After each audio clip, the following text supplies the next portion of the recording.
Hello everyone, कैसे हो आप सभी लोग। Myself Nikhil Raj Purohit and I welcome you to physics by Nikhil Raj. तो देखो अपने लगभग आरपीएससी फर्स्ट ग्रेड फिजिक्स वाले क्रैश कोर्स के अंदर लगभग 2 से 3 सब्जेक्ट बचे हुए हैं, ठीक है। जिसमें से अपने एटॉमिक मोलिकुलर और सॉलिड स्टेट फिजिक्स वाला जो पोर्शन है वो अपने आज कंप्लीट करेंगे, है ना। इसके बाद अपने पास रह जाएगी क्वांटम और इलेक्ट्रॉनिक्स, ठीक है।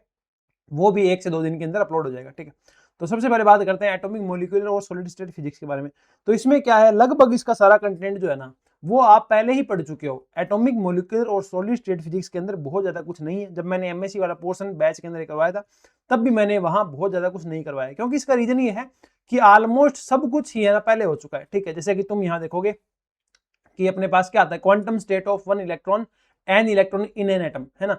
एक इलेक्ट्रॉन एक एटम के अंदर कौन होता है अपने पास, लगभग हाइड्रोजन एटम होता है, ठीक है। या फिर वन इलेक्ट्रॉन तुम लेके चलते हो तो हीलियम एटम की बात कर लो, मतलब He+ की बात कर लो या Li2+ की बात कर लो, ठीक है।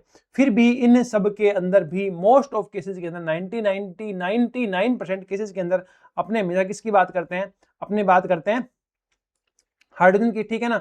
तो वो अपना ऑलरेडी हो रखा है, ठीक है। तो ये अपना ऑलरेडी हो रखा है हाइड्रोजन एटम स्पेक्ट्रा। पूरी हाइड्रोजन एटम स्पेक्ट्रा की बात हो रखी है, लाइमन मामर पासन ब्रैकेट फंड हुंड जो भी अपने पास स्पेक्ट्रा आता है सबकी बात अपने की हुई है, ठीक है। इसके बाद अपने पास आता है पाउली का एक्सक्लूजन प्रिंसिपल। पाउली का एक्सक्लूजन प्रिंसिपल भी अपने देखा हुआ है, ठीक है ना, कि सारे के सारे क्वांटम नंबर जो है कभी भी किन्हीं 2 इलेक्ट्रॉन्स के लिए सेम नहीं हो सकते। ये भी अपने डिस्कस किया हुआ है। पासन बैक इफेक्ट जो है, पासन बैक इफेक्ट क्या था, अब आप याद करो, जीमान जो था ना वो 2 प्रकार का था, नॉर्मल जीमान, एनोमलस जीमान, ठीक है। जीमान कब लगता है, जब मैग्नेटिक फील्ड जो होता है वो थोड़ा कम होता है, ठीक है। जब मैग्नेटिक फील्ड जो है वो थोड़ा अच्छे लेवल का होता है, मतलब बी इज ग्रेटर देन, तुम कह सकते हो शायद कितना था, 1 टेस्ला था, ओके। तब अपने पास क्या जाता है, पासन बैक इफेक्ट आ जाता है। 1 टेस्ला था या 40 टेस्ला था, ऐसा कुछ लिमिट थी। या आपको डायरेक्ट ऐसे याद रख सकते हो आप इसको कि जब हायर लिमिट का तुम्हारे पास मैग्नेटिक फील्ड अप्लाई करते हैं तो पास एंड बैक इफेक्ट लगता है, ठीक है। इसके बाद आता है अपने पास स्टारक इफेक्ट, उसके बाद एलएस कपलिंग और जेजे कपलिंग, ये अपन ने एटॉमी में पढ़ ली, ठीक है। बीएससी वाला जो मैंने क्रैश कोर्स तुम्हें करवाया, ठीक है, बीएससी वाला पोर्शन जो हमने किया आरपीसी फर्स्ट ग्रेड फिजिक्स की क्रैश कोर्स में, उसमें ये हो चुका है, ठीक है। तो अपने पास इसके बाद हाइपर फाइन स्ट्रक्चर, हाँ ये थोड़ा सा है। फाइन स्ट्रक्चर जो है वो आती है एलएस कपलिंग से, और फाइन की भी फाइन मतलब हाइपर फाइन, ठीक है, वो आती है अपने पास न्यूक्लियस की जो स्पिन होती है उसकी वजह से, ठीक है। वो भी अपने बात करेंगे। हाँ, फ्रैंक कंडेंस प्रिंसिपल है, ये भी अपने थोड़ा देख लेंगे। तो यहां तक आपकी एटॉमिक पूरी हो जाएगी। और इसके अंदर है ना मुश्किल से थोड़ा सा आप कह सकते हो बहुत कम टॉपिक है, ठीक है ना, मतलब कह सकते हो 3 4 5 इतने ही टॉपिक तुम्हारे पास एटॉमिक के अंदर आ रहे हैं जो अपने किए नहीं है, ओके। और अपने बात करें, इसको मैं मार्क के रूप में ही ले लेता हूं, वही अपने बढ़िया रहेगा, है ना। तुमको फिर दिखेगा नहीं, इशू मेरे साथ ये है, बस मैं चाहता हूं कि तुमको ये पूरा दिखे, है ना। उसके बाद क्या है, सेमीकंडक्टर अपने पास और statics of pure and impure semiconductor, मतलब थोड़ा सा अपने पास किसके बारे में, सेमीकंडक्टर के बारे में। फिर आगे इलेक्ट्रिकल कंडक्टिविटी, तो वो भी सेमीकंडक्टर ही है एक तरीके से। इट्स टेम्परेचर डिपेंडेंसी, तो ये सारा का सारा जो पोर्शन आप मेनली कह सकते हो सॉलिड स्टेट के अंदर आपके पास किसका है, सेमीकंडक्टर का, ठीक है। रिकॉम्बिनेशन मैकेनिक्स, ये आपने पढ़ी हुई है कहाँ, जो अपना आपने पढ़ा था सेमीकंडक्टर, कब, 14th चैप्टर 12th क्लास का, जो क्रैश कोर्स भी यूट्यूब पे अवेलेबल है, ठीक है। वो भी मैंने करवाया हुआ है। और फोटो कंडक्टिविटी, एक फोटो कंडक्टिविटी है, ये टॉपिक थोड़ा सा, आप 2 फॉर्मूले इसके अंदर वो तुमको देखने, ठीक है ना। फोटो कंडक्टिविटी मतलब जब फोटोन इंसिडेंट होंगे तो कंडक्टिविटी पे क्या इफेक्ट पड़ेगा उसके बारे में, ठीक है। इसके बाद अपने पास एनएमआर, ईएसआर और मोजरबेर इफेक्ट, कि एनएमआर क्या होता है, एनएमआर स्पेक्ट्रा क्या होता है, ईएसआर स्पेक्ट्रा क्या होता है, और मोजरबेर इफेक्ट जो है वो क्या होता है, ठीक है। इन तीनों की बात भी अपने कर लेंगे, है ना। चलें आगे, आ जाओ आगे चलते हैं। अब देखो अपने पास सबसे पहले बात करते हैं अपने एएमपी की, एटॉमिक एंड मोलिकुलर फिजिक्स, ठीक है। वो सिलेबस आपने देख लिया। अब क्वांटम नंबर्स की बात करें तो अपने पास 4 प्रकार के होते हैं, आपको पता है। एक होता है प्रिंसिपल क्वांटम नंबर, जिसके अंदर जो आपको मेन आप कह सकते हो जो कोस को डिफाइन करता है, ठीक है ना, सेल्स को डिफाइन करता है। n = 1 2 3 k lmn, ये सेल्स आती है, ठीक है। इसके बाद ऑर्बिटल और अजीम्यूथल क्वांटम नंबर, जैसे n है ना, n है तो इसके बाद क्या आएगा, दूसरा क्वांटम नंबर कौन सा आता है, l आता है, जो क्या होता है 0 से लेकर के n-1 तक होता है, ठीक है। 0 मतलब s ऑर्बिटल है, और 1 मतलब p आ गया तो d आ गया तो f, इस तरीके से। इसके बाद आता है magnetic quantum number. Magnetic quantum number क्या होता है, ml जो है मैग्नेटिक क्वांटम नंबर जो अपने पास होता है। मैग्नेटिक क्वांटम नंबर क्या होता है कि अपने पास अगर L का मान इतना है तो मैग्नेटिक क्वांटम नंबर होगा -L से लेकर के +L, ठीक है। इसके बाद आता है magnetic spin quantum number. Magnetic spin quantum number क्या होता है कि प्रत्येक इलेक्ट्रॉन की जो स्पिन है ना उसकी वजह से जो क्वांटम नंबर बनता है, ठीक है, तो वो अपने पास ms इक्वल टू कितना है, +-1/2 है, ठीक है। इसके बाद अपने पास जो रूल आता है, ठीक है, पाउली का एक्सक्लूजन प्रिंसिपल, वो यही कहता है क्या कि किसी भी इलेक्ट्रॉन के लिए अपने पास ये अपने जो 4 क्वांटम नंबर डिफाइन किए हैं यही आपको डिफाइन करेंगे पाउली का एक्सक्लूजन प्रिंसिपल। वो क्या कहता है, वो ये कहता है कोई भी दो इलेक्ट्रॉन चाहे वो कितने भी सिमिलर हो, कहीं भी तुम्हारे पास हो, ठीक है ना, उनके लिए चारों क्वांटम नंबर कभी भी सेम नहीं हो सकते। हो सकता है 3 सेम हो सकता है 2 सेम हो सकता है 1 सेम हो, पर चारों कभी सेम नहीं होंगे। मैक्स टू मैक्स एक ऑर्बिटल है, मान लेते हैं s ऑर्बिटल है 1s2 हीलियम मान लेते हैं, तो उसके लिए ये भी सेम है, ये भी सेम है, ये भी सेम है, लेकिन चौथा वाला जो है वो सेम नहीं है। क्यों? एक के लिए क्या होगा +1/2 होगा, दूसरे के लिए क्या होगा -1/2 होगा, ठीक है। तो ये अपने पास क्या हो जाएगी, स्पिन क्वांटम नंबर जो है यहाँ आके डिफरेंट हो जाएंगे। मतलब पाउली का एक्सक्लूजन प्रिंसिपल जो है वो ये कहता है कभी भी चारों क्वांटम नंबर जो है वो सेम नहीं हो सकते किन्हीं भी दो इलेक्ट्रॉन्स के लिए, ठीक है। इसके बाद अपने पास आता है जीमान इफेक्ट। जीमान इफेक्ट अपने देखा बी का मान जब कम होता है, ठीक है, अप्रोक्सीमेट आप कह सकते हो 80 टेस्ला से कम होता है, तब अपने 80 टेस्ला 40 टेस्ला से कम होता है तो नॉर्मल जीमान इफेक्ट होता है। कब?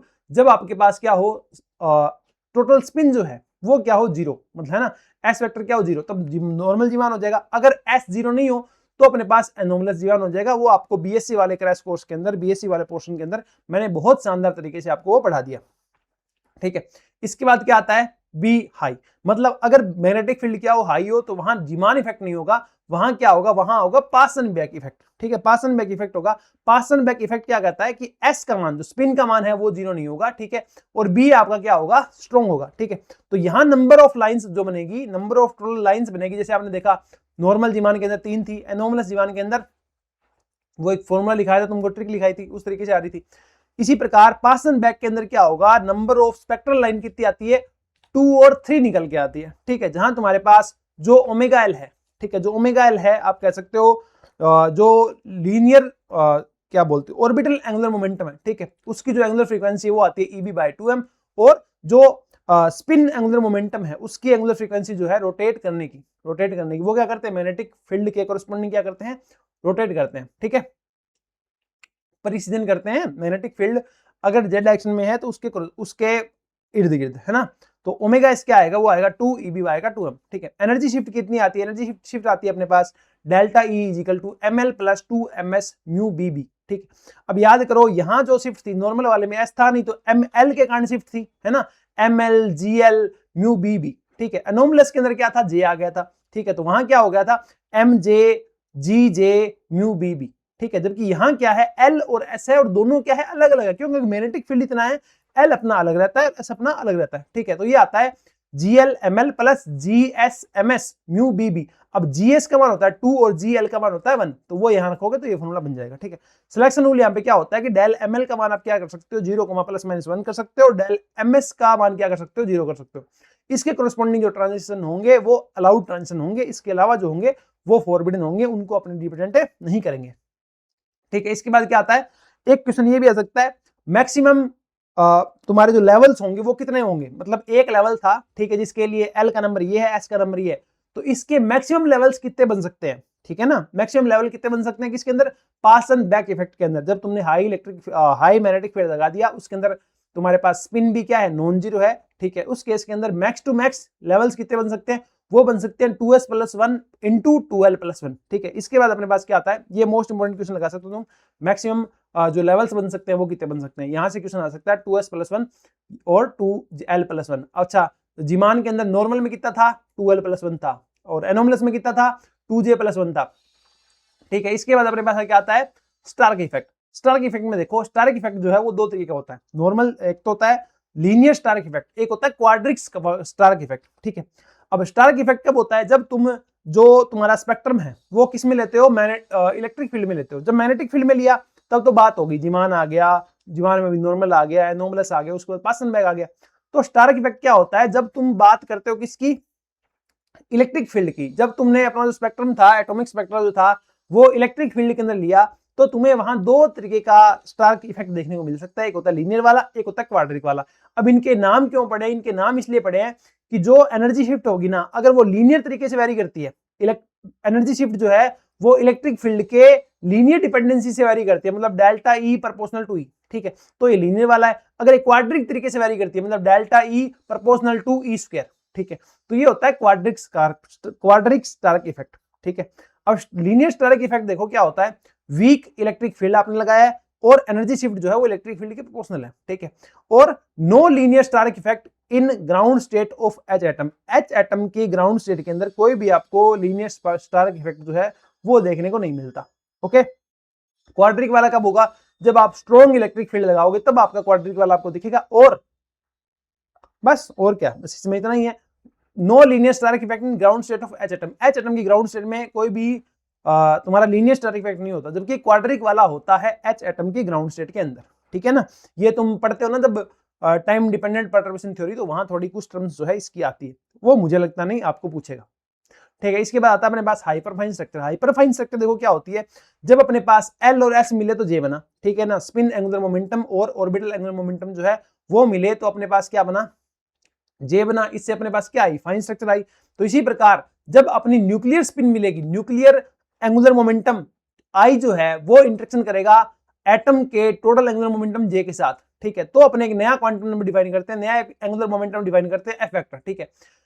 तो जब जे और आई का इंटरेक्शन होगा और एफ बनेगा ना, ये क्या करता है तुम्हारे पास, ये न्यूक्लियर इंटरेक्शन क्या करता है, हाइपरफाइन स्ट्रक्चर को डेवलप करता है। जब एलएस कपलिंग हुई, ठीक है, जे बना, तो उसने डेवलप किया किसको, फाइन स्ट्रक्चर को। मतलब एक स्पेक्ट्रल लाइन जो आ रही थी वो मल्टीपल स्पेक्ट्रल लाइन से बनी हुई थी, उसका रीजन क्या था, उस फाइन स्ट्रक्चर का रीजन क्या था, एलएस कपलिंग। अब जो एक फाइन स्ट्रक्चर, एक लाइन के अंदर बहुत सारी आई, अब बहुत सारी लाइन में भी किसी एक को जूम करके देखा गया तो वो भी बहुत सारी थी, ठीक है ना। तो वो बहुत सारी क्यों आई, उस बहुत सारी का रीजन क्या था, हाइपरफाइन स्ट्रक्चर था, ठीक है ना। तो हाइपरफाइन स्ट्रक्चर जो थी अपने पास बेसिकली क्या थी, न्यूक्लियर इंटरेक्शन जब होता है एटॉमिक एंगुलर मोमेंटम के साथ, ठीक है, तो उसको बोलते हैं क्या, अपने पास हाइपरफाइन स्ट्रक्चर, वहां से निकल के आते हैं, ठीक है। अब यहां जो तुमने आई आ गया अपने पास, जो न्यूक्लियर इंटरेक्शन जो है, न्यूक्लियर एंगुलर मोमेंटम जो है, ठीक है, जो आई है, इसको भी ठीक वैसे ही डिफाइन करते हैं जैसे जे को डिफाइन किया था। जे क्या था, जे वेक्टर का मैग्नीट्यूड बोलो या तुम बोलो कि जो जे वेक्टर था उसकी आइगन वैल्यू क्या थी, वो थी root J J plus one H cut. ठीक इसी प्रकार आई की क्या हो जाएगी, root I I plus one H cut. अब आई क्या है, आई है न्यूक्लियर स्पिन, आई क्या अपने पास, न्यूक्लियर स्पिन, तुम ऐसे याद रख सकते हो, ठीक है। अच्छा, इसका जे का जेड कंपोनेंट क्या था, J Z is equal to M Z H cut. ठीक इसी प्रकार आई का क्या हो जाएगा, Z component M I H cut, ठीक है, वहां एम जे एच कट था, यहां एम आई एच कट हो जाएगा, ठीक है। एफ की बात करो तो एफ के लिए भी ठीक इसी तरीके से चीजें जो है वो चलेगी। इसके आगे ये जो जी आई आ गया, ये इसकी क्या आ गई, जो डीजेनरेसी फैक्टर है वो आ गया, ठीक है। अब देखो इसके बाद अपने पास बात आती है क्या, total number of hyperfine levels बताने की। जब जे था तो 2j + 1 था, जब s होता है तो 2s + 1 होता है, जब l था तो 2l + 1 था। इसमें क्या हो जाएगा, इसमें हो जाएगा 2j + 1 या 2i + 1। अब i या j में से जो छोटा होगा उसके अकॉर्डिंग जो है नंबर ऑफ हाइपरफाइन लेवल्स आएंगे। समझ रहे हो, अगर आपको दिया हो j का मान है 5/2, i का मान है 3/2, तो 3/2 के अकॉर्डिंग आएगा। j का मान दिया हो 5/2, i का मान दिया हो 7/2, तो अपने 5/2 के अकॉर्डिंग आएगा। अच्छा, जब आपको सिर्फ i ही दिया है तो आपको i के अकॉर्डिंग ही निकालना पड़ेगा, ठीक है ना। और दोनों दिए हैं तो आपको 2j + 1 या फिर 2i + 1, दोनों में से कौन सा फॉर्मूला यूज करना है आपको, अकॉर्डिंग टू लोअर नंबर। अगर i छोटा है तो 2i + 1 यूज करना, अगर j छोटा है तो 2j + 1 यूज करना, ठीक है। इसके बाद अपने पास क्या आता है, एनएमआर स्पेक्ट्रा। एनएमआर स्पेक्ट्रा क्या होता है, देखो न्यूक्लियर मैग्नेटिक रेजोनेंस, ठीक है। ये क्या कहता है, ये फॉर्मूला तुम्हें ये कहता है कि तुम्हारे पास जो न्यूक्लियर स्पिन है, जो आई है तुम्हारे पास, यहां जो तुमने आई डिफाइन किया, न्यूक्लियर इंटरेक्शन स्पिन जो तुमने डिफाइन की, वो जीरो नहीं होनी चाहिए। वो जीरो कब नहीं होगी, वो जीरो तभी नहीं होगी, अरे तुमने जब सेल मॉडल पढ़ा न्यूक्लियर फिजिक्स के अंदर तो तुमने वहां स्पिन निकाली है कि नहीं, स्पिन निकालते हो ना, उस स्पिन का मान अगर दोनों क्या हो गए, ओड ओड हो गए, दोनों ओड ओड हो गए, है ना, या फिर दोनों इवन इवन हो गए, मतलब कुल मिला के तुम्हें इवन मिलेगा तो आई जीरो हो जाता है। अरे है कि नहीं, जे की लिखते हो ना 1 + 0 +, तो वो जो जीरो हो रहा है ना वो वाला, ठीक है। तो एनएमआर स्पेक्ट्रा कब मिलेगा, एनएमआर स्पेक्ट्रा मिलता है जब तुम्हारे न्यूक्लियॉन्स क्या होंगे, ओड होंगे। अच्छा, न्यूक्लियॉन्स ओड कब होंगे, या तो एन ओड हो जाए या पी ओड हो जाए या दोनों ओड हो जाए, तो तुम्हें एनएमआर स्पेक्ट्रा मिलता है। मेरी बात समझे क्या, एनएमआर कब मिलता है, जब तुम्हारा एन जो है, न्यूक्लियॉन जो है, वो ओड नंबर में तुम्हें दिखेंगे, या तो प्रोटॉन नंबर ओड होंगे या तुम्हारे पास न्यूट्रॉन नंबर ओड होंगे या दोनों ही क्या होंगे, ओड होंगे, तो तुमको जो है एनएमआर स्पेक्ट्रा जो है देखने को मिलता है। और एनएमआर मतलब रेडियो वेव, तो ये कौन से ईएमडब्ल्यू वेव के कौन से रेंज के अंदर आता है, तुम्हारे पास रेडियो वेव रेंज के अंदर आता है, ठीक है। अगला आता है ईएसआर या ईपीआर। ईएसआर क्या होता है, इलेक्ट्रॉन स्पिन रेजोनेंस या इलेक्ट्रॉन पैरामैग्नेटिक रेजोनेंस। अच्छा, स्पिन जहां आती है वहां कौन सी प्रकृति दिखेगी तुमको, अनुचुंबकीय दिखेगी, पैरामैग्नेटिज्म दिखेगा, ठीक है, इसलिए दोनों नाम इसके। अच्छा, स्पिन कब होगी, स्पिन जब होगी जब इलेक्ट्रॉन क्या होंगे, पेयर्ड नहीं होंगे एटम के अंदर, ठीक है। तो ईएसआर या ईपीआर कहां मिलता है, जब अनपेयर्ड इलेक्ट्रॉन होंगे। एनएमआर कहां मिलता है, जब अनपेयर्ड न्यूक्लियन होंगे, ठीक है। और ईएसआर या ईपीआर जो है इसका जो रीजन होता है वो कौन सा होता है, वो होता है माइक्रोवेव। कौन सा होता है, माइक्रोवेव होता है, ठीक है। इसके बाद अपने पास क्या आता है, इलेक्ट्रॉनिक स्पेक्ट्रा। अब इलेक्ट्रॉनिक स्पेक्ट्रा क्या है, इलेक्ट्रॉनिक स्पेक्ट्रा सिंपल वो स्पेक्ट्रा है जो तुमने देखा, लाइमर था, बामर था, लाइमर था, बामर था, पासन था, ब्रैकेट था, फुंड था, हुंड था, ठीक है। जो भी तुम्हारी चीजें थी उनके अंदर जो स्पेक्ट्रा था वो अपने पास इलेक्ट्रॉनिक था। अब इलेक्ट्रॉनिक के अंदर क्या होते हैं, दो पार्टीशन होते हैं। पहला होता है अपने पास वाइब्रेशनल, उसके अंदर कौन सा होता है, रोटेशनल। जो इलेक्ट्रॉनिक है वो इलेक्ट्रॉन वोल्ट रेंज का होता है, जो इसके अंदर वाइब्रेशनल है वो 10 की घात -1 इलेक्ट्रॉन वोल्ट रोटर का होता है, जो उसके अंदर है रोटेशनल वो 10 की घात माइनस तुम्हारे पास कितना, 10 की घात -3 इलेक्ट्रॉन वोल्ट का होता है, ठीक है। जो तुम्हारे पास वाइब्रेशनल है जो वो आईआर में आता है, आईआर जो रेंज होती है ईएम वेव की उसमें आता है। और जो अपने पास वो क्या बोलते हैं, रोटेशनल जो है वो माइक्रो वाले में आता है, ठीक है। और इलेक्ट्रॉनिक वाला जो है वो विजिबल में आ जाता है और यूवी में आ जाता है, ठीक है। यहाँ इसके अंदर एक आता है Franck Condon principle. Franck Condon principle क्या होता है, फ्रैंक कंडेंस प्रिंसिपल होता है, देखो, electronic transition takes place so rapidly. Electronic transition है ना वो इतनी जल्दी प्लेस लेते हैं कि अगर कोई मोलिक्यूल वाइब्रेट कर रहा है, ठीक है ना, अगर कोई मोलिक्यूल जो है वाइब्रेट कर रहा है तो उसकी इंटरमोलिक्यूलर डिस्टेंस जो है वो चेंज ही नहीं होगी। समझ रहे हो ना कि अपने पास इलेक्ट्रॉनिक ट्रांजिशन जो है वो इतने तेजी से होते हैं कि अगर कोई वाइब्रेटिंग मॉलिक्यूल है तो उसकी इंटरमोलिक्यूलर डिस्टेंस जो है वो चेंज ही नहीं होगी उस ट्रांजिशन के दौरान। अगर वो ट्रांजिशन हो रहा है तो एनर्जी चेंज होगी, फिर भी इंटरमोलिक्यूलर डिस्टेंस जो है वो चेंज नहीं होगी, ठीक है। ये अपने टोटल दे दिया कि जो अपने पास बात करते हैं अपने इलेक्ट्रॉनिक वाली, तो उसमें दो और होते हैं अंदर, एक होता है वाइब्रेटिंग, एक होता है रोटेशनल वाला। रोटेशनल वाला आता है माइक्रोवेव में और वाइब्रेशनल वाला आता है आईआर के अंदर, है ना, इंफ्रारेड के अंदर। और इलेक्ट्रॉनिक वाला यूवी विजिबल में आता है। ये ईवी रेंज का होता है, ये 10 की घात -1 का, ये 10 की घात -3 का। तीनों के अंदर 100 का डिफरेंस है। 100 मतलब 1/100 का गुणा करते जाओ, इसमें 1/100 करोगे ये आएगा, इसमें 1/100 करोगे ये आ जाएगा, ठीक है। ये म्यू डब्ल्यू नहीं है, यहाँ पे माइक्रोवेव आएगा। कौन सा आएगा, माइक्रो आएगा या मिली आएगा, माइक्रोवेव आना चाहिए, है ना, यहाँ माइक्रोवेव आएगा, ठीक है। ये मिली इलेक्ट्रॉन वोल्ट है, मिली इलेक्ट्रॉन वोल्ट और ये माइक्रोवेव, ठीक है, इस तरीके से ये है, ओके। चलें आगे, आ जाओ। अब आता है अपने पास क्या, सॉलिड स्टेट फिजिक्स। अब तुम कहोगे सर इतनी थी क्या, एएमपी इतनी थी क्या, हाँ इतनी ही थी जितनी तुम्हें बीएससी वाला पोर्शन पढ़ा रखा है ना, उसके अलावा इतनी ही बचती है, ठीक है। बाकी एक्स्ट्रा पढ़ाने का कोई मतलब नहीं है ना, क्योंकि क्रैश कोर्स है तो तुम शॉर्ट में पढ़ने जाएगा तो चीजें जितनी शॉर्ट में रहे उतनी बढ़िया, ठीक है। बाकी इस पीडीएफ को लेने के लिए तुमको टेलीग्राम चैनल ज्वाइन करना पड़ेगा, जिसका लिंक तुमको डिस्क्रिप्शन में मिल जाएगा, कमेंट सेक्शन में मिल जाएगा, है ना, वहां से तुम ज्वाइन कर लेना। बाकी रिलेवेंट टेस्ट वगैरह जो है वो सब मैंने डाल रखी है ऐप के ऊपर, आप वहां से जाकर के ज्वाइन कर सकते हैं, ठीक है। अगला टॉपिक देखो अपने पास क्या है, सेमीकंडक्टर। अब देखो सेमीकंडक्टर क्या होता है, सेमीकंडक्टर के अंदर वैसे तो अपने 14 चैप्टर जो है 12th क्लास का अपने वहां बहुत बढ़िया तरीके से बात की हुई है, बहुत बढ़िया तरीके से मैंने पढ़ाया हुआ है, ठीक है। और मैं ये उम्मीद करता हूं जब तुम ये टॉपिक देखो सेमीकंडक्टर, तो उससे पहले सेमीकंडक्टर का जो भी कंटेंट तुम्हारे पास है, ठीक है, जैसे अपन ने क्रैश कोर्स करवाया हुआ 12th वाला, 11th 12th वाला यूट्यूब पे फ्री ऑफ कॉस्ट पढ़ा है ना, वहां से एक बार सेमीकंडक्टर वाला चैप्टर देख लेना। 14 चैप्टर जो है इलेक्ट्रॉनिक डिवाइसेज वाला चैप्टर जो है, ठीक है, वो एक बार देख लेना, फिर इस वीडियो को देखने आना, आपको और ज्यादा समझ में आएगा, ठीक है।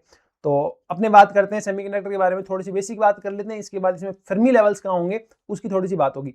और अपने जो एसएसपी पढ़ी थी, सॉलिड स्टेट फिजिक्स जो है वो पढ़ी थी बीएससी वाली, तो वहां भी फर्मी लेवल्स की बहुत सारी बातें हुई थी, ठीक है। तो एक बार आप जो है उसको भी ढंग से देख करके आना। चलें अपने आगे, आ जाओ चलते हैं।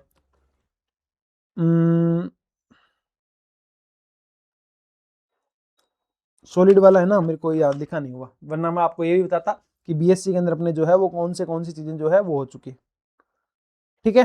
चलें आगे, आ जाओ चलते हैं। देखो सेमीकंडक्टर देखो क्या होता है, बेसिकली एक ऐसा कंडक्टर है जिसकी कंडक्टिविटी जो है वो कंडक्टर और नॉन कंडक्टर मतलब इंसुलेटर के बीच की होती है। ठीक इसी तरीके से रेजिस्टेंस भी है या रेजिस्टिविटी भी है कि सेमीकंडक्टर की जो रेजिस्टिविटी है वो अपने पास कंडक्टर और इंसुलेटर के बीच की होती है, ठीक है। अपने बात करें रो जो है अपने पास, रो मतलब रो आपका हो गया क्या, रेजिस्टिविटी, ठीक है। तो रेजिस्टिविटी जो है वो सेमीकंडक्टर की कितनी होती है, 10⁻⁻1 से लेकर के 10⁻7 ओम मीटर तक की होती है, ठीक है। बैंड गैप की बात करें तो सेमीकंडक्टर के अंदर जो बैंड गैप होता है, कंडक्शन बैंड और वैलेंस बैंड होता है नीचे वाला, कंडक्शन बैंड होता है ऊपर वाला। ये बैंड्स कब बनता है, बैंड थ्योरी तुम्हें पढ़ाई हुई है एसएसपी के अंदर, बीएससी वाले पोर्शन में, वहां देख लेना। जब बहुत सारे एटम्स आएंगे तब तुम्हारे पास मॉलिक्यूल के अंदर बैंड्स बनते हैं, ऊपर वाला कनेक्शन होता है, नीचे वाला वैलेंस होता है, बीच में जो गैप होता है वो होता है बैंड गैप, ठीक है ना। तो ये जो बैंड गैप है कंडक्शन बैंड और वैलेंस बैंड के बीच में, ईजी जो है वो हो जाएगा 1 इलेक्ट्रॉन वोल्ट ऑर्डर का। कितने का, 1 इलेक्ट्रॉन वोल्ट ऑर्डर का, ठीक है। सेमीकंडक्टर की बात करें तो सेमीकंडक्टर दो टाइप का होता है जनरली, इंट्रिंसिक और एक्सट्रिंसिक। इंट्रिंसिक है जिसमें कोई भी तुमने इंप्योरिटी नहीं मिलाई है, और एक्सट्रिंसिक है जिसमें तुमने इंप्योरिटी मिला दी है। इंट्रिंसिक की बात करें जिसमें तुमने कोई इंप्योरिटी नहीं मिलाई, मतलब वो पूरा शुद्ध है, तो वो दो प्रकार का होता है, या तो होता है SI सिलिकॉन या होता है GE जर्मेनियम, ठीक है। एक्सट्रिंसिक के अंदर तुमने अब अशुद्धि कौन सी मिलाई है, वो बेसिकली दो टाइप के मिला सकते हो तुम, या तो टेट्रावेलेंट मिला सकते हो या पेंटावेलेंट मिला सकते हो, ठीक है। पेंटावेलेंट बना मिलाते हो तो 5 वो इलेक्ट्रॉन्स लेके आएगा, 4 SI या G के पास थे तो एक एक्स्ट्रा होगा, तो N प्रकार का तुम्हारे पास सेमीकंडक्टर बनेगा, जिसके अंदर मेजॉरिटी चार्ज कैरियर जो है वो इलेक्ट्रॉन होंगे और माइनॉरिटी वाले कौन होंगे, होल्स होंगे। और अगर तुम मिलाते हो टेट्रावेलेंट तो एक कमी रह जाएगी, कमी को इलेक्ट्रॉन की कमी जो है, वैकेंसी जो है उसको बोलते हैं होल। तो वहां तुम्हारे पास पॉजिटिव चार्ज जो है, होल्स जो है वो ज्यादा होंगे और बनेगा पी टाइप का सेमीकंडक्टर। अब पी टाइप का जो तुम्हारा सेमीकंडक्टर बनता है, ठीक है ना, तो उसके अंदर मेजॉरिटी चार्ज कैरियर जो है वो होते हैं होल्स और माइनॉरिटी जो है वो होते हैं इलेक्ट्रॉन्स, ठीक है। अब आता है ईजी जो है, बैंड गैप की बात करें तो सिलिकॉन के अंदर जो बैंड गैप है वो 1.1 इलेक्ट्रॉन वोल्ट होता है, जबकि जी के अंदर, जर्मेनियम के अंदर जो बैंड गैप होता है वो 0.7 इलेक्ट्रॉन वोल्ट होता है। अब बात आती है which is the better semiconductor, मतलब which is the better intrinsic semiconductor, की ऐसा ही बेटर है या जी बेटर है। तो इसकी जब बात करें तो अपने पास SI ज्यादा बेटर होता है, ठीक है ना। SI बेटर क्यों होता है, अब बेटर तो जी ही होना चाहिए क्योंकि इसका बैंड गैप कम है, ठीक है। तो थोड़े से टेम्परेचर के ऊपर ही इलेक्ट्रॉन जो है वो वैलेंस बैंड से कंडक्शन बैंड में चले जाएंगे और कंडक्शन हो जाएगा, कोई दिक्कत आनी नहीं चाहिए। लेकिन यहाँ एक नया फैक्टर आता है, क्या, थर्मल स्टेबिलिटी। क्या आता है, थर्मल स्टेबिलिटी। जो थर्मल स्टेबिलिटी है वो SI की ज्यादा होती है, तो SI का जो बैंड गैप है वो GE की तुलना में ज्यादा होने के बाद भी SI को बेटर सेमीकंडक्टर मानते हैं अपने पास थर्मल स्टेबिलिटी के कारण, ठीक है ना, इंट्रिंसिक वाले क्राइटेरिया के अंदर। अब एक बात तुमने ये भी ऑब्जर्व की होगी, क्या, कि जब भी बात हुई है सेमीकंडक्टर इंडस्ट्री की तो सिलिकॉन चिप इसीलिए बात की गई है क्योंकि सिलिकॉन जर्मेनियम से बेटर एक इंट्रिंसिक सेमीकंडक्टर होता है, ठीक है। अब आता है डायरेक्ट बैंड गैप सेमीकंडक्टर और इनडायरेक्ट बैंड गैप सेमीकंडक्टर, ठीक है। ये थोड़ा सा देख लो। डायरेक्ट बैंड गैप सेमीकंडक्टर ये होते हैं कि जब उनमें ट्रांजिशन होंगे ना, जब उसमें कंडक्शन बैंड से वैलेंस बैंड में या वैलेंस बैंड से कंडक्शन बैंड में जब भी ट्रांजिशन होंगे तो के वैल्यू जो है वो चेंज नहीं होगी, फोटोन का कोई भी कंट्रीब्यूशन नहीं होगा, है ना, फोटोन की बात ही नहीं होगी, ठीक है। जब वैलेंस बैंड और कंडक्शन बैंड के अंदर ट्रांजिशन होते हैं तो के नंबर जो है, वेव वेक्टर नंबर जो है वो चेंज नहीं होता, फोनोन जो है उसका कोई रोल नहीं होता, ना तो वो इमिट होता है ना वो एब्जॉर्ब होता है, ठीक है। यहां बात इमिशन की है कि जब कंडक्शन बैंड से वैलेंस बैंड में ट्रांजिशन होता है तो फोटोन इमिट होगा, फोनोन इमिट नहीं होगा, के नंबर जो है, वेव नंबर जो है वो चेंज नहीं होगा, न उसका क्रिस्टल का न किसी और चीज का, ठीक है। लैटिस वाइब्रेशन का कोई रोल वहां नहीं होगा। इनडायरेक्ट क्या होता है कि जब कंडक्शन बैंड से वैलेंस बैंड में ट्रांजिशन होगा, ठीक है, तो के जो वैल्यू है, वेव वेक्टर जो है वो चेंज होगा, ठीक है। फोनोन का इंटरेक्शन वहां आएगा, लैटिस वाइब्रेशन का क्वांटा फोनोन जो है वो वहां कंट्रीब्यूट करेगा, थोड़ी सी एनर्जी जो है वो लेटिस को भी मिलेगी, जबकि यहाँ क्या है, सारी की सारी एनर्जी, सारी की सारी मोमेंटम जो है वो फोटोन से ट्रांसफर होगा, जबकि यहाँ क्या होगा, फोनोन आ जाएगा। बस इतना सा रोल है डायरेक्ट और इनडायरेक्ट सेमीकंडक्टर के अंदर, ठीक है। अब आता है बात एक इक्वेशन जो है जिसको बोलते हैं मास एक्शन लो। मास एक्शन लो क्या होता है, NP = NI², जहां N क्या है, Ni क्या है, Ni मतलब इंट्रिंसिक प्रकार का जब तुम्हारा सेमीकंडक्टर था तो उसके अंदर चार्ज कैरियर कंसंट्रेशन क्या थी, वो अपने पास क्या थी, Ni थी। क्या थी अपने पास, Ni थी।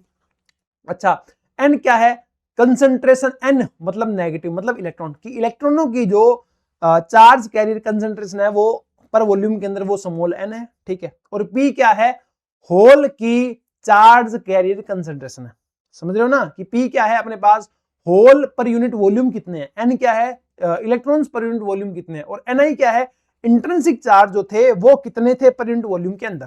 ठीक है, कब, जब अपने पास क्या बोलते हैं, जो क्या बोलते हैं उसको, जब अपने पास ये इंट्रिंसिक टाइप का था, जब कोई इंप्योरिटी नहीं मिली थी, तो चार्ज पर यूनिट वॉल्यूम में कितने थे वो एनआई है।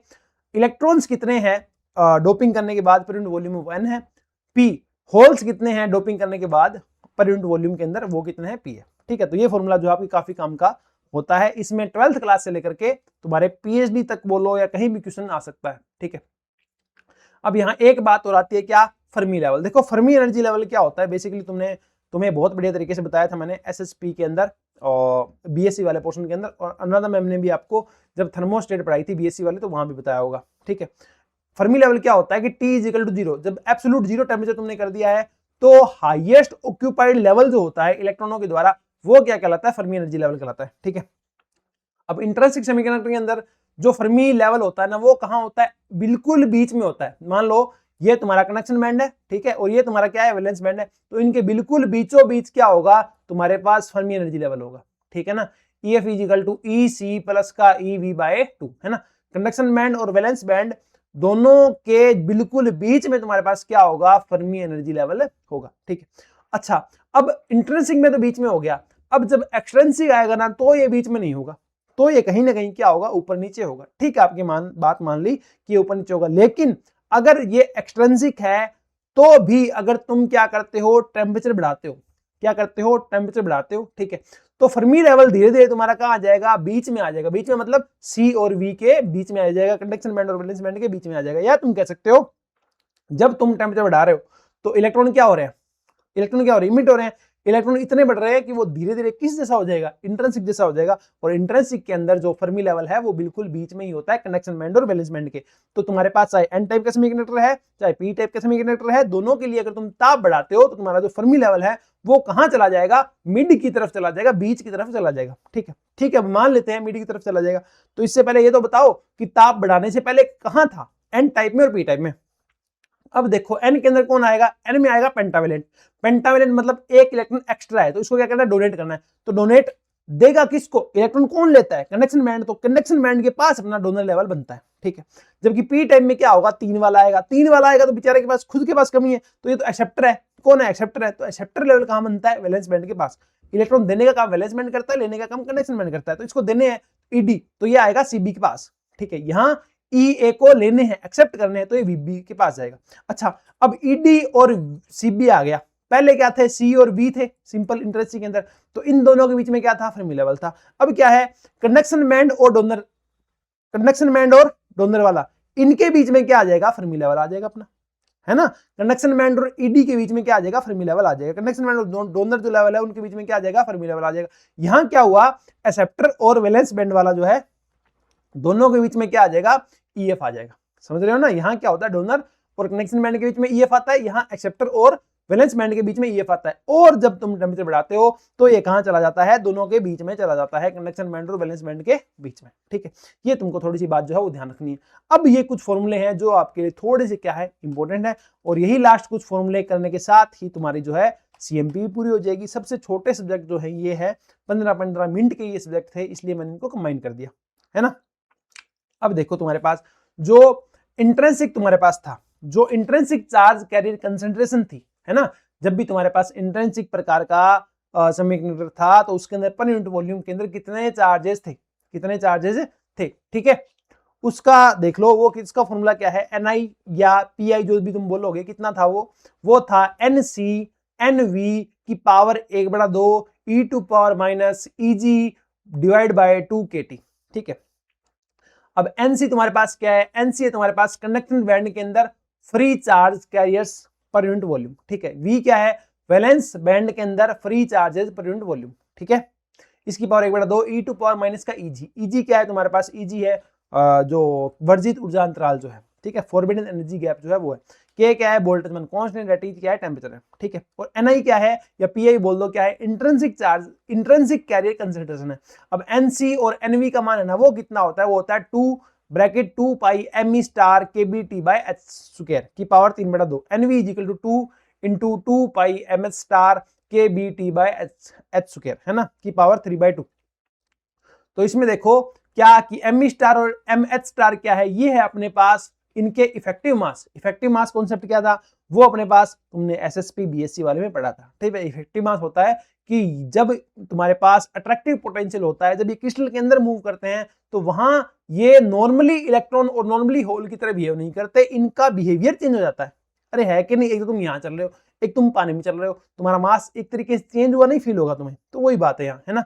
अब देखो एनसी का मान है तुम्हारे पास, एनवी का मान आ रहा है, वो यहां पुट करोगे तो एनआई का मान जो है वो तुम्हारे पास इतना आ जाएगा, NI is equal to CT2⁻3/2 exponential minus EG/2 kBt। ठीक है। अब देखो आरपीसी थोड़े से नए क्वेश्चन पूछ रही है, तो वहां यहां से क्वेश्चन आ सकता है उस अकॉर्डिंग।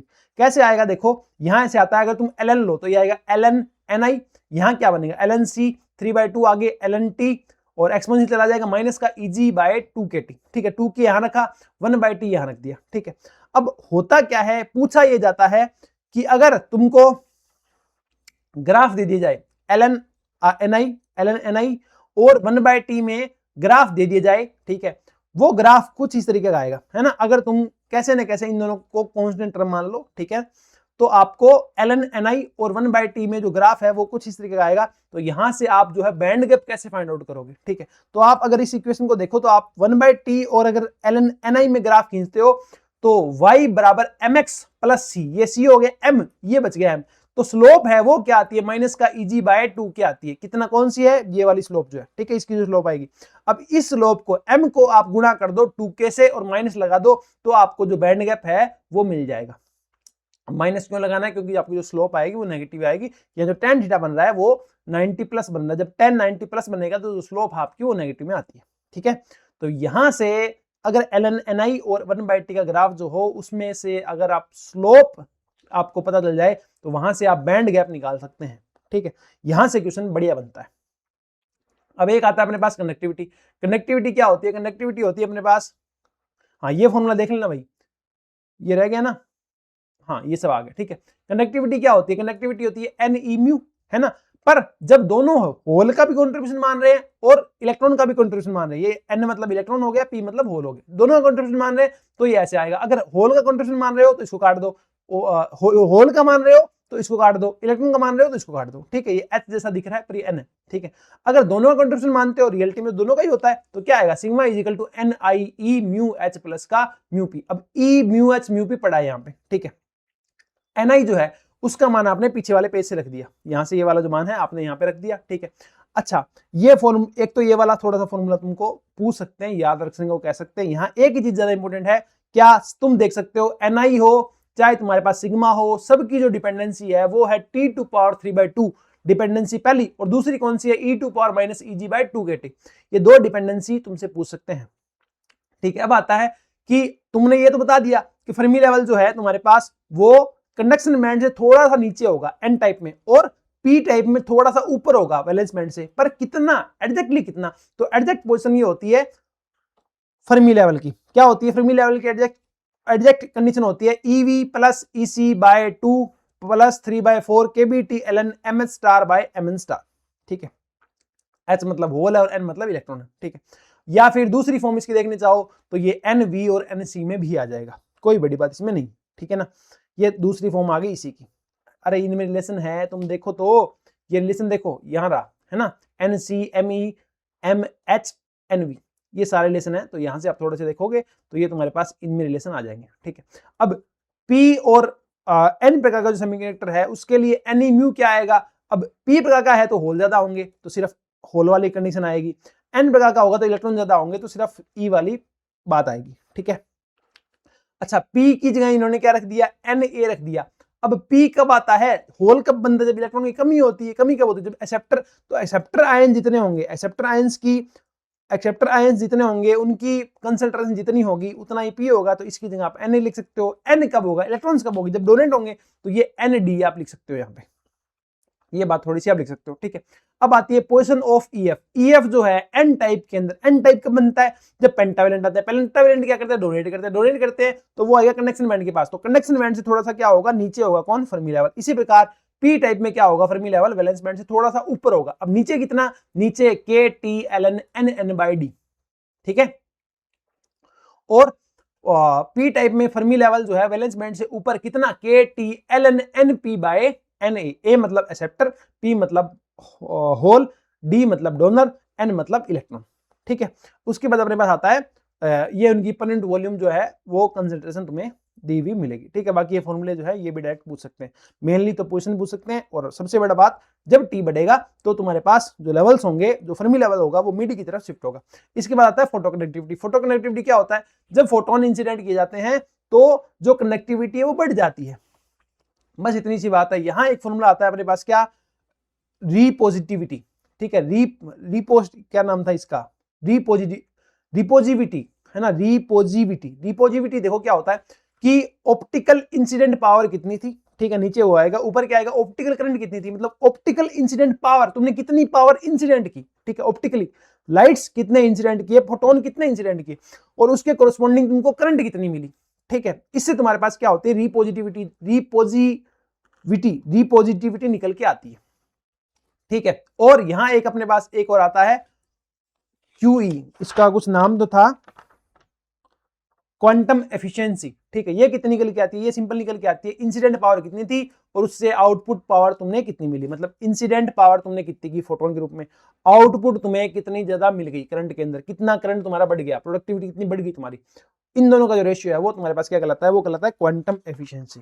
ठीक है, और तुम्हारे पास इतनी ही थी सॉलिड स्टेट फिजिक्स और तुम्हारे पास क्या बोलते हैं उसको, एटॉमिक फिजिक्स को मिला करके। अब यहां एक बात और है जो मैं देखना चाह रहा हूं, वो अगर मुझे मिल जाती है तो वो मैं तुम्हें बताता हूं। देखो,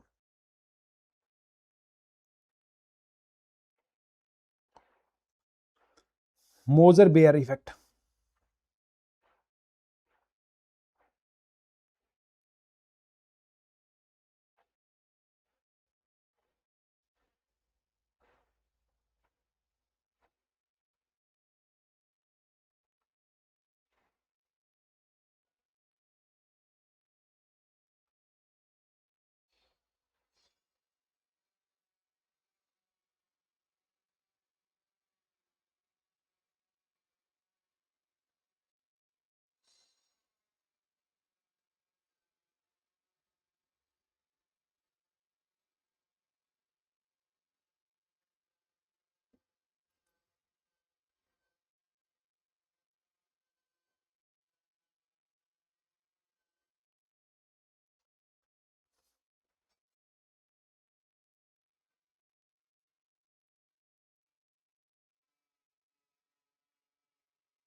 मोजर बेयर इफेक्ट है वो तुम थोड़ा सा देख लेना। ठीक है, उसमें थोड़ा सा ऐसा कुछ होता है, आइडिया देता हूँ, बाकी मैंने अभी लिखा नहीं हुआ। ठीक है, मैंने शायद ये बच्चों को भी नहीं लिखवाया हुआ क्योंकि मुझे नहीं लगता इससे कोई क्वेश्चन आएगा। ठीक है, मोजर बेयर इफेक्ट बेसिकली ये होता है कि जब भी कोई एटम जो है एक्साइटेड स्टेट से अपनी ग्राउंड स्टेट में जाता है, ठीक है, और वो गामा फोटोन जब इमिट करता है, ठीक है, तो वो लेटिस से भी इंटरेक्शन कर लेता है। ठीक है, यही तुम्हारा बेसिकली मोजर बेयर इफेक्ट है। ठीक है, मुझे भी एग्जैक्टली याद नहीं आ रहा, मैं इंटरनेट से देख रहा हूँ ये, तो मेरे अकॉर्डिंग तो थोड़ा सा ऐसा ऐसा ही है, बाकी इससे क्वेश्चन आएगा नहीं।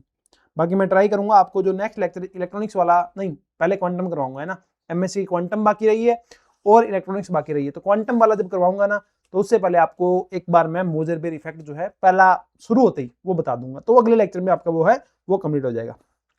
ठीक है, इस लेक्चर के अंदर इतना ही, और अब बढ़िया से अपनी तैयारी करते रहें। ठीक है, आपको चैनल को सब्सक्राइब नहीं किया, सब्सक्राइब कर लेना। टेलीग्राम से आपको इनकी पीडीएफ मिल जाएगी, टेलीग्राम ज्वाइन कर लेना। कोई दिक्कत आती है तो व्हाट्सएप नंबर आपके पास होंगे, स्क्रीन पे भी चल रहे हैं, 6350263164। ठीक है, इन पे आप मैसेज जो है वो ड्रॉप कर देना, आपकी जो प्रॉब्लम है वो रिजॉल्व हो जाएगी। ठीक है। तो मिलते हैं नेक्स्ट लेक्चर के अंदर, तब तक के लिए thank you, bye bye, take care, मस्त रहिए, स्वस्थ रहिए और पढ़ते रहिए। ठीक है, टेस्ट ही ज्वाइन नहीं कर रखी, अपनी ज्वाइन कर लेना, ऐप का लिंक डिस्क्रिप्शन में आपको मिल जाएगा, कमेंट सेक्शन में मिल जाएगा। और ट्राई करता हूँ अब डेली कुछ ना कुछ कंटेंट जो है आपको मिलता रहे शॉर्ट वीडियो के माध्यम से। और देखो मैं हर रोज ट्राई कर रहा हूँ, थोड़ा सा गैप आ रहा है वीडियो में, उसका रीजन ये है थोड़ा सा कि पहली बात तो बहुत ज्यादा वीडियोज की जरूरत है नहीं, है ना, आप अपना रिवीजन कर रहे हो, बढ़िया तरीके से रिवीजन करते रहो। हाँ, मेंटोरशिप की जरूरत है, मैं ये मानता हूँ। अभी मैं आ गया हूँ घर पे, इसीलिए तुमको जो वीडियो है मेरे लैपटॉप की साइड स्क्रीन पे मिल रहे हैं, है ना, वो डिजिटल बोर्ड वाला सेटअप जो है वो मेरा वहाँ है, वर्क प्लेस पे। अभी छुट्टियां हैं, मैं घर आ गया हूँ, थोड़ा काम करवा रहा हूँ मैं घर का, है ना, मकान वगैरह का काम चल रहा है अपना। तो थोड़ा सा मैं अभी वीडियो जो है टाइम कम दे पा रहा हूँ थोड़ा सा।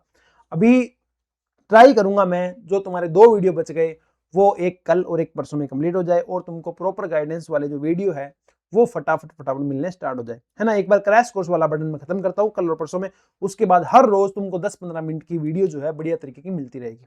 ठीक है, तो मिलते हैं नेक्स्ट वीडियो के अंदर, तब तक के लिए thank you, bye bye, take care, bye.